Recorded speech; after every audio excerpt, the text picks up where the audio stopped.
கிறிஸ்துவுக்குள் மிகவும் பிரியமானவர்களே, இந்த அருமையான நல்ல வீடியோவின் மூலமாய் மீண்டும் உங்களை சந்திக்கிறதுல எனக்கு மிகுந்த மகிழ்ச்சி. இன்றைக்கும் கிறிஸ்துவுக்குள் நாம் யார் என்ற இந்த தொடர் போதனையில் முதலாவது நாம் கிறிஸ்துவுக்கு பிள்ளைகளாக இருக்கிறோம், தேவனுக்கு பிள்ளைகளாக இருக்கிறோம் என்ற சத்தியத்தை பார்த்தோம். இரண்டாவது நாம் புது சிருஷ்டியாக இருக்கிறோம் என்பதை பார்த்தோம். மூன்றாவதாக நாம் கிருபையினாலே ரட்சிக்கப்பட்டிருக்கிறோம் கிறிஸ்துவுக்குள் என்பதை குறித்து கிறிஸ்துவுக்குள் கிருபையினாலே ரட்சிக்கப்பட்டிருக்கிறோம். உதாரணம், அதற்கான வசனம் எபேசியர்கள் நிருபம் 2ஆம் அதிகாரம். எபேசியர் 2ஆம் அதிகாரம்.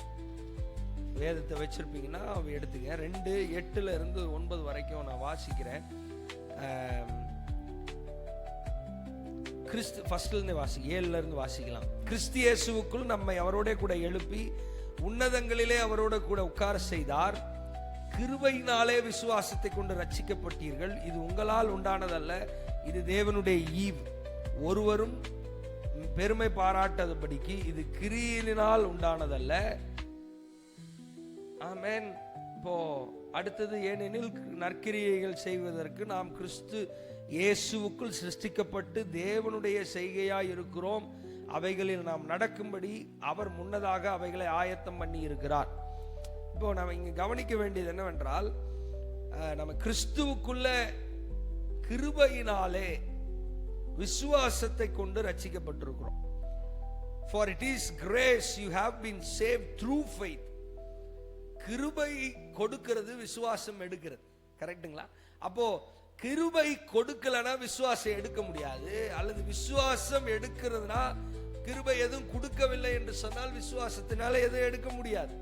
அப்போ ரெண்டுமே ரொம்ப முக்கியம். பாருங்க, கிருபை கொடுத்ததை விசுவாசம் எடுத்து நமக்கு ரட்சிப்பை கொடுத்தது.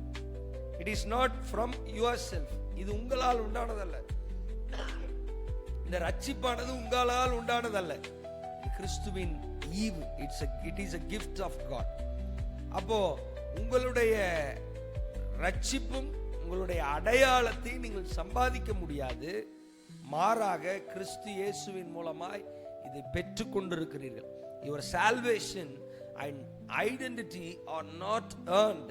They are received through Jesus Christ and his work on the cross of Calvary and through his resurrection. So இதிலிருந்து நீங்க இந்த காரியத்தை கற்றுக்கொள்ள, நாம் கிறிஸ்துவுக்குள் கிருபையினாலே ரட்சிக்கப்பட்டிருக்கிறோம். இதுதான் மூன்றாவது காரியம். முதலாவது, தேவனுடைய பிள்ளைகளாக இருக்கிறீர்கள். இரண்டாவது, நீங்கள் புது சிருஷ்டியாக இருக்கு. மூன்றாவது, கிருபையினாலே நீங்கள் ரட்சிக்கப்பட்டிருக்கிறீர்கள். கர்த்தர் உங்களை ஆசீர்வதிப்பாராக. God bless you.